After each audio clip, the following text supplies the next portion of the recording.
नमस्कार मित्रों, आपका स्वागत है हमारे आज के सेशन में। हमारे आज के सेशन में हम विचार विमर्श करेंगे कि किस तरह से कृषि अर्थव्यवस्था को पुनर्जीवित करने में सक्षम है। तो हमारा आज का सेशन हम थॉमस जेफरसन के एक कोट के साथ स्टार्ट करते हैं। बहुत ही खूबसूरत शब्दों में उन्होंने कहा था कि agriculture is the wisest pursuit, यानी कि कृषि सबसे बेहतरीन व्यवसाय है। क्यों? क्योंकि अंत में असली धन, असली नैतिकता और खुशी हमें इसी से मिलते हैं। तो आइए इसी के साथ हम आज का सेशन आरंभ करते हैं। पर अगर आपने अब तक सब्सक्राइब नहीं किया है तो देर ना करें, क्योंकि कृषि से जुड़े रहने के लिए सब्सक्राइब करना और बेल आइकन दबाना बहुत ज़रूरी है। तो जैसे कि हम जानते ही हैं कि कोरोना वायरस की वजह से पूरी दुनिया में एक पैंडेमिक आ गया, जिसकी वजह से बहुत ज़्यादा नुकसान हुआ।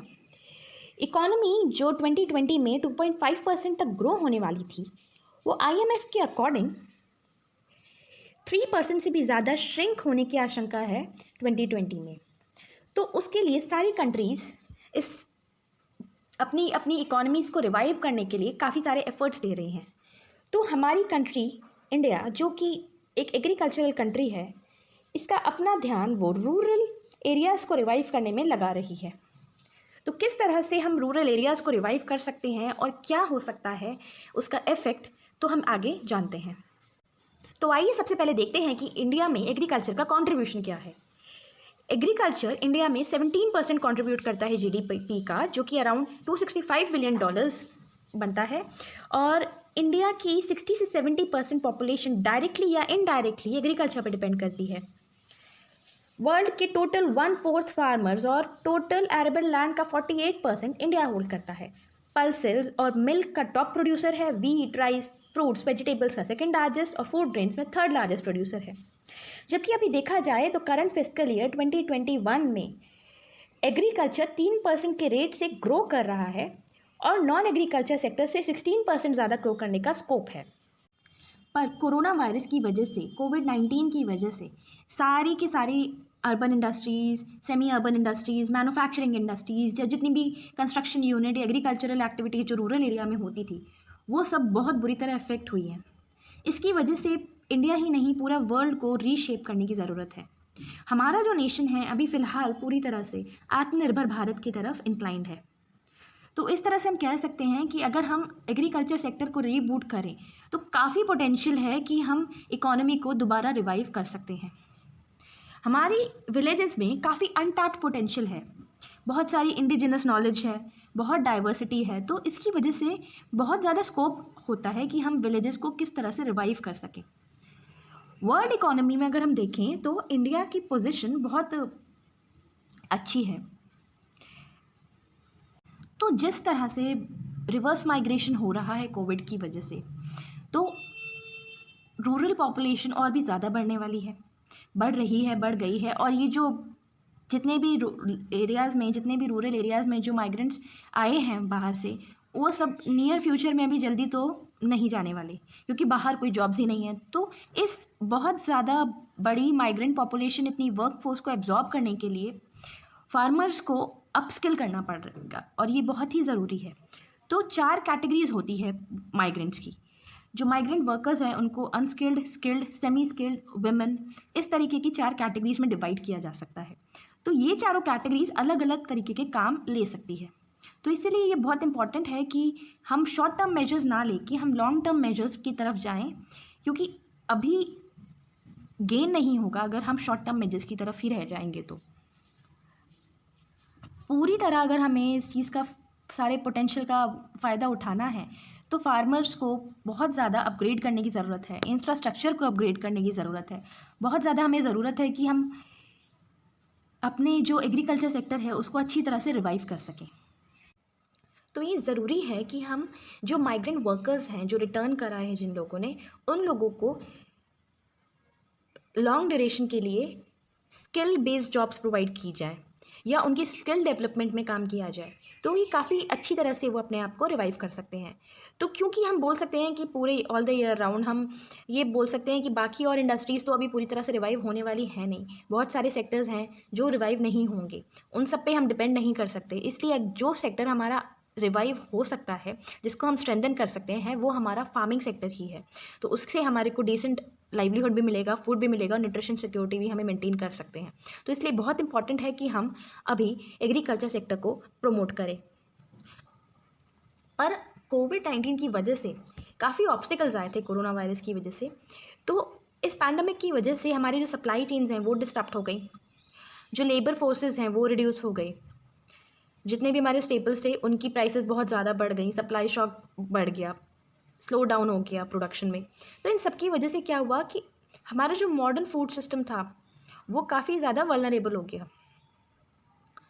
और इससे क्या हो रहा है कि हमें ज़रूरत क्या है इस टाइम पे कि तो जो हमारे छोटे फार्मर्स हैं जिनके पास छोटा लैंड एरिया है, तो उनको हम climate resilient low cost farming की तरफ प्रमोट करें और एग्रीकल्चर मार्केट को एक्सपैंड करें और एक्सपोर्ट को बढ़ाएं। तो इन सबसे क्या होगा कि हम कुछ तरह से इन चीज़ों को ठीक कर सकते हैं। तो हमारे फूड सिस्टम को सस्टेनेबल और रेजिलिएंट बनाने के लिए रूरल अर्बन गैप जो है उसे कम करना बहुत ज़रूरी है। एग्रीकल्चर को अट्रैक्टिव बनाना चाहिए ताकि वो नेक्स्ट जनरेशन तक भी एम्प्लॉयबिलिटी प्रोवाइड कर सके। हमारे जो अनस्किल्ड जो पॉपुलेशन है उसको स्किल्स प्रोवाइड करना बहुत ज़रूरी है। न्यूट्रिशन के साथ साथ हेल्थ सिक्योरिटी मेंटेन करना बहुत ज़रूरी है। Market based high quality research, नई पॉलिसीज़, रेगुलेशंस, रिफॉर्म्स, हमें इन सब की बहुत ज़्यादा ज़रूरत है। तो agriculture entrepreneurship, agri business development, इन सबको हम बहुत ज़्यादा इंपॉर्टेंस दे रहे हैं इस टाइम पे। तो सबसे ज़्यादा इम्पॉर्टेंट काम अभी ये है कि हम किस तरह से एग्रीकल्चर को क्लाइमेट रेजिलिएंट बनाएं, न्यूट्रिशनल सिक्योरिटी प्रोवाइड करें, इंफ्रास्ट्रक्चर और पॉलिसी रिफॉर्म्स हमारे चेंज हो सके, हम किस तरह से एफपीओज़ को एक्सपैंड करें, उनको प्रमोट करें, एक्सपोर्ट बढ़े, स्किल डेवलपमेंट हो। तो that is the main thing जो अभी रिक्वायर्ड है। जैसे कि हमने पहले ही बात की थी कि वर्कर्स की 4 कैटेगरीज थी।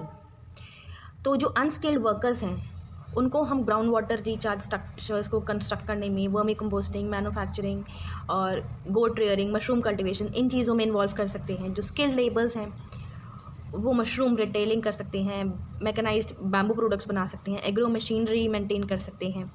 जो सेमी स्किल्ड हैं वो हनी बी कीपिंग और फिशरीज और फिश सीड प्रोडक्शन, ये सब चीज़ें कर सकते हैं।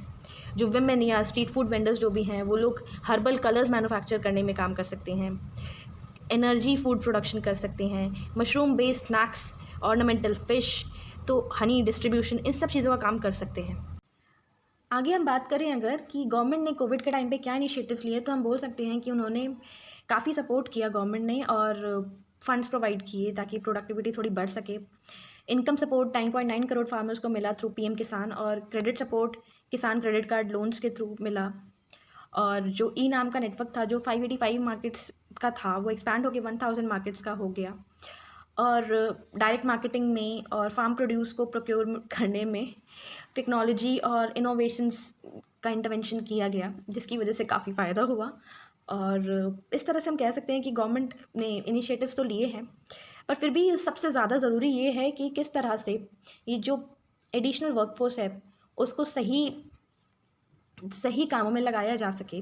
तो जो स्किल्ड अनस्किल्ड लेबर्स की बात हमने की थी कि किस तरह से वो अलग अलग काम कर सकते हैं, तो उसमें काफ़ी और इनिशिएटिव्स भी ले सकते हैं। वो जैसे वाटर हार्वेस्टिंग स्ट्रक्चर्स बना सकते हैं, tree plantation, land development activity, जो बैरन लैंड है उसको इफेक्टिवली यूज़ करना, कैपेसिटी बिल्डिंग कर लें अपनी, और उनकी मतलब इन सब चीज़ों में गवर्नमेंट सपोर्ट करे। बैकयार्ड पोल्ट्री, गोट रियरिंग करें, या मशरूम का कल्टिवेशन, प्रोडक्शन, प्रोसेसिंग, इन सब चीज़ों में बहुत ज़्यादा वर्कफोर्स जा सकती है।